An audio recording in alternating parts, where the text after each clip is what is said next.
Hey, what is it? Don't really know. Was flying around here the other day. The Wild West is known for its gold rush, gunfights, and large areas of open land. But life there was far from easy. Cowboys didn't spend all their time enjoying steaks by the warm light of campfires. Instead, hunger often took away their comfort, dignity, and even their sense of disgust. When food supplies ran low and the harsh winters came, people had to eat whatever they could find, no matter how unappealing it was. From rotting fat to raw organs, from boiled leather to chewed bones, these foods tell a stark and unfiltered story of survival in the wild. People ate them to stay alive, not for the taste. Today, we're diving into 25 of the most shocking foods that people actually ate in the wild. And trust me, the first meal is already tough to wrap your head around. Son of a gun stew. Son of a gun stew, son of a bitch stew, famously called son of a bitch stew, was the ultimate cowboy survival meal, a real test of courage and hunger. Back in the 1800s, as chuck wagons traveled from Dodge City to Abilene, cowboys faced long days with few fresh vegetables and hunger that could challenge even the strongest among them. This stew was all about making the most of what they had. Every edible part of a young calf went into the pot: heart, liver, just enough to avoid bitterness, tongue, brains, sweetbreads, and the notorious marrow gut, a creamy, milky tube from unweaned calves that gave the dish its strong, unique flavor, even though it might sound quite shocking and very uncanny. Chewy organs, gooey brains, and a hint of sour milk all cooking together over a blazing fire. But for those cowboys, it was a lifesaver, packed with calories and nutrients to fuel them through long rides across the prairie. Today, it mainly exists in stories and adventurous recipes, serving as a bold reminder of the daring, resourceful, and sometimes stomach-challenging ways people survived in the Wild West. Fried calf brains. Apparently, the fried calf brains are often seen as one of the most unappealing dishes available. It turns out to be one of the softest and most unusual animal organs converted into crispy, golden bites that many find hard to look at. Before frying, the brains are soaked or gently poached in lightly seasoned water with garlic, bay leaves, or herbs for a few minutes to firm up their delicate, jelly-like texture. Once prepared, they are sliced, coated in flour, dipped in a mixture of egg and milk, rolled in breadcrumbs, and then fried in hot oil until they are crunchy outside yet creamy inside. Some chefs take a different route, sautéing the brains in butter with parsley, garlic, lemon, or capers, while others prefer to scramble them with eggs. Despite the shock they cause today, fried calf brains were once a delicacy in Europe, especially in French, Italian, and Viennese cuisine, where the idea of nose-to-tail eating was both practical and respectful to the animal. However, this dish started to disappear from Western menus after health fears related to mad cow disease in the 1990s made people wary of eating brain tissue. Rocky Mountain oysters. Another disgusting meal eaten in the wild is the prairie oysters, also known as Rocky Mountain oysters or calf fries, which hold a strange position between frontier survival and modern disgust.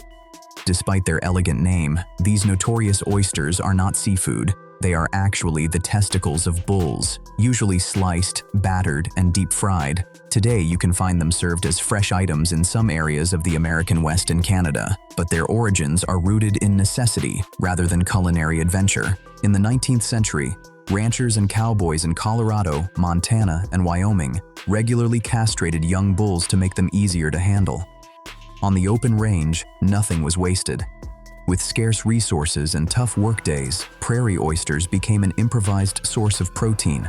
Over time, they evolved from basic camp food into a rugged tradition, sometimes offered to newcomers as a joke or a rite of passage.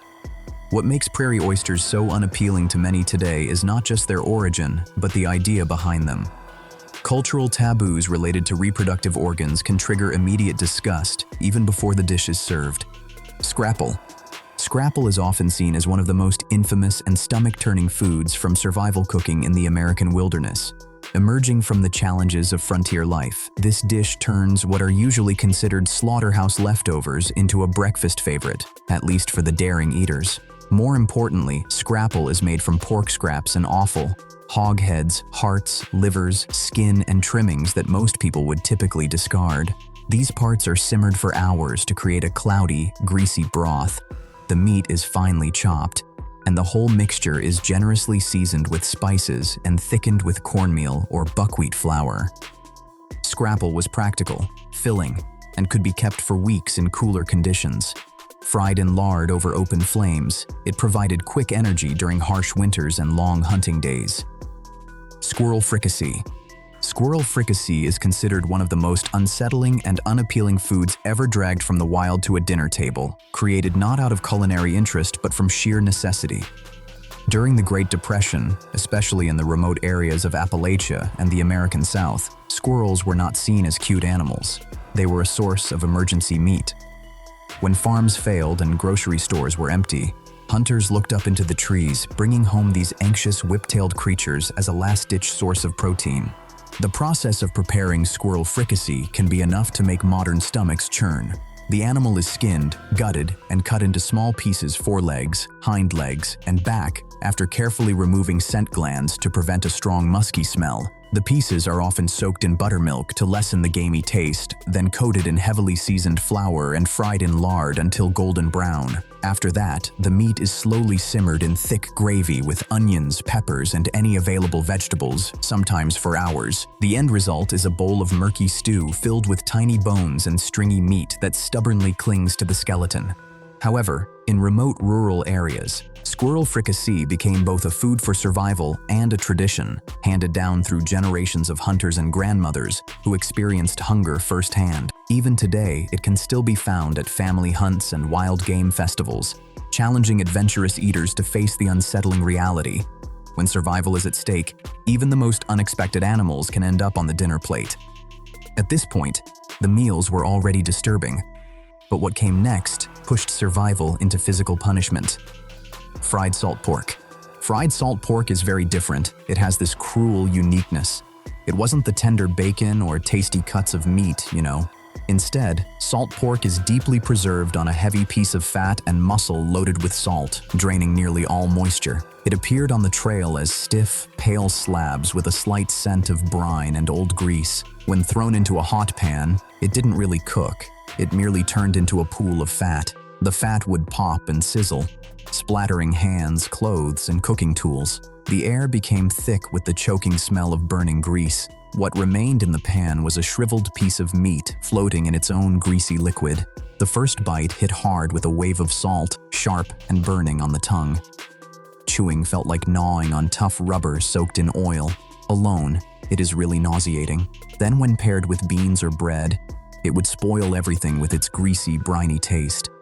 The salt affected the body. Thirst became a constant presence. Digestion suffered, lips cracked, and tongues swelled. Yet salt pork had an impressive ability to resist spoiling. While fresh meat would decay in just a few days, this grimy slab of preserved fat could withstand the toughest heat and endless travel. That durability made it essential, no matter how harshly it assaulted the senses. Marrow bone cartilage. Speaking of one of the most disgusting survival foods ever taken from the wild, marrow bone cartilage didn't leave the chart. A meal created not from choice, but from sheer desperation. When meat was hard to find and hunters had already taken everything from an animal, the last bit of food was often the rubbery cartilage stuck to the ends of broken bones. This was not the rich, creamy marrow people idealize today. It was the tough, clear gristle that resisted the teeth and could break weak jaws. Boiled for hours in filthy pots or thrown directly into flames, the cartilage softened only a little, becoming a slimy, sinewy mass that stretched instead of being chewed. The smell alone could make anyone feel sick. As it cooked, it let out a greasy, burnt scent mixed with the sour odor of old bone. The texture was even worse, slippery on the tongue yet hard to chew, providing no real satisfaction with each bite. There was little taste beyond a slight animal bitterness and the ash or smoke soaked up from the fire. Yet starving men, stranded pioneers, and desperate castaways forced themselves to eat it simply because it wouldn't kill them right away. Nutritionally, cartilage offered almost nothing compared to real meat. It had little protein, almost no fat, and virtually no energy. But it did provide a mental boost. Eating it meant surviving one more night. In the harsh reality of the wild, disgust didn't matter. Marrow bone cartilage was not food to be savored. It was a last option, swallowed with gritted teeth and shut eyes. a sad reminder that survival often came at the expense of dignity, comfort, and even taste itself. At this stage, food no longer brought comfort. It became something the body endured. Kiviak. This is one of the most infamous survival foods worldwide. This unusual dish, made by the Inuit of Greenland, involves stuffing up to 500 whole seabirds, called auks, into the hollowed skin of a seal. After being packed, the seal skin is sewn shut, sealed with fat, weighed down with stones, and buried underground for several months. During this period, the birds ferment in their own juices without any air. When winter arrives, the seal is unearthed, and the birds are eaten raw. The flesh becomes soft, strong-smelling, and very sour, with an odor often compared to a blend of rotting cheese and decay. Despite the unpleasant smell, kiviak is rich in nutrients and has been an essential food source for Arctic communities when fresh food was hard to find. Hakarl, another disgusting meal eaten by people in the wild, is hakarl, the fermented Greenland shark from Iceland. Fresh meat from the Greenland shark is poisonous due to its high urea and trimethylamine oxide content. To make it safe to eat, Icelanders bury the shark underground for several months, allowing the toxins to drain out. After that, the meat is hung to dry in the open air for additional months. The final product is cut into small cubes and consumed raw. The smell is overwhelming, often described as a combination of ammonia, urine, and decay. The taste is equally harsh, causing a burning sensation in the throat. Nevertheless, hakarl remains one of Iceland's most famous survival foods, deeply rooted in Viking history and thoroughly documented in historical food literature and encyclopedic references. Mice wine. Mice wine is one of the most unsettling ferments in human history. It comes from ancient Korean cuisine, although people think it originated in rural ancient China because it's majorly consumed by them, where newborn mice were submerged in rice wine and left to ferment for months. This mixture was consumed as a medicinal tonic thought to cure illnesses and enhance strength. The wine became cloudy, and the tiny decomposing bodies often stayed in the jar. The idea of drinking fermented baby rodents can make many people feel nauseous, yet this practice continued for centuries in rural and traditional Chinese medicine. Historical medical texts and modern cultural studies document this practice. Jellied moose. Jellied moose nose is a survival dish from the Arctic regions of North America. Hunters would remove the nose of a moose, singe off the hair, and boil it for hours until the tendons, cartilage, and skin turned into a thick gelatin. The final product cooled into a clear, wobbly slab filled with fat pockets and chewy flesh. The nose has almost no muscle, resulting in a slimy and rubbery texture. Despite its unappealing nature, jellied moose nose was highly valued because no part of a kill could be wasted in harsh northern conditions. This dish is recorded in frontier survival documents and indigenous cooking archives. Armadillo meat. Armadillo meat has been a traditional food for many years in different regions of South and Central America, where these unique armored animals roam in forests and grasslands. In remote locations with few livestock options, the armadillo has become a dependable source of wild protein. Hunters typically roast the animal whole, using its shell as a natural oven.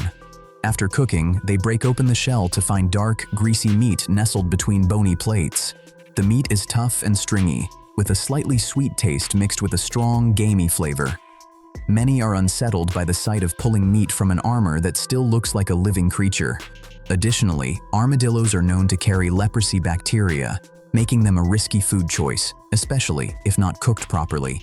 However, in desperate times, this slow-moving, easy-to-catch animal became a walking food source when hunger left no room for hesitation. Casu marzu. Casu marzu is one of the most infamous decomposed foods that people intentionally eat. This Sardinian sheep's milk cheese is deliberately left exposed so that flies can lay their eggs inside. As the maggots hatch, they consume the fats, turning the cheese into a soft, leaking, and somewhat rotten paste. Traditionally, it's consumed while the larvae are still alive and wriggling. When disturbed, these maggots can jump several inches, sometimes even toward the eater's face. The smell is extremely foul, and the flavor is intensely fermented. Although it's banned in many areas today due to health risks, casu marzu originated from rural survival, where wasting milk was not an option, and even decay was turned into food. From here on, the meals turn from extreme to mentally unthinkable. Witchetty grubs. Witchetty grubs are large white larvae that have been a key food for Aboriginal Australians for thousands of years. Mopane worms. Mopane worms are another disgusting meal consumed by people in the wild.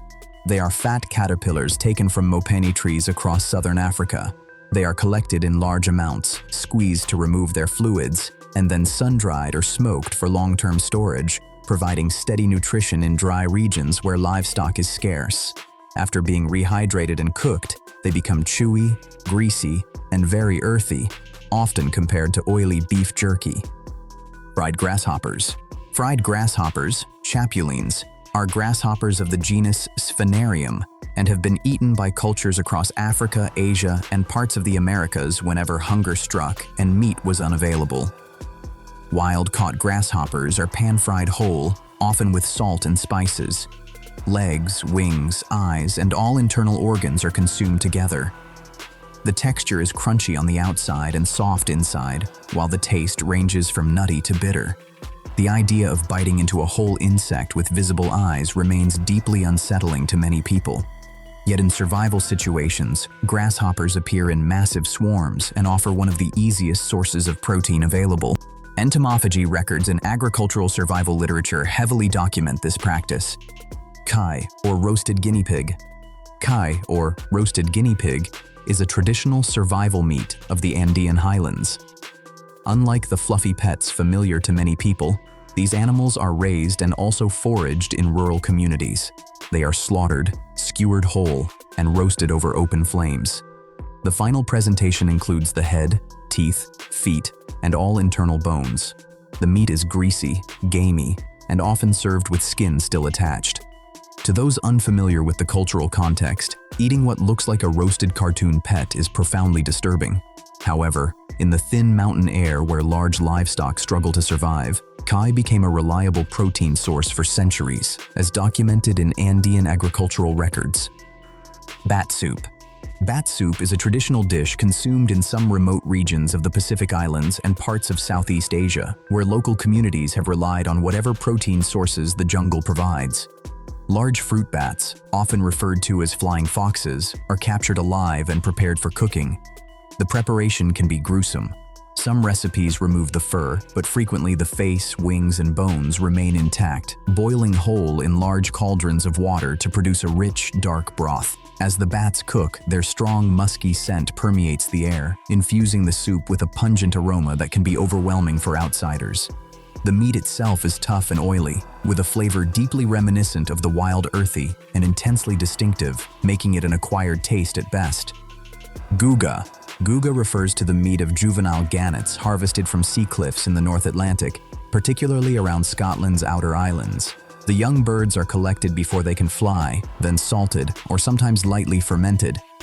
The meat is extremely oily, with a fishy, ammonia-like smell that seeps into everything around it. The texture is greasy and dense, and the taste lingers unpleasantly in the mouth for hours. Despite its revolting nature, Guga was once a critical winter survival food for island communities isolated by storms and rough seas. Century eggs. Century eggs may not come directly from the wild today, but they originated from China and are also known as alkalized eggs in rural preservation methods using ash, lime, clay, and salt to keep eggs edible for long periods without refrigeration. The eggs turn black and semi-transparent and reek of sulfur and ammonia. Inside, the yolk becomes dark green and creamy, while the whites transform into jelly. The appearance alone triggers instant disgust for most first-timers.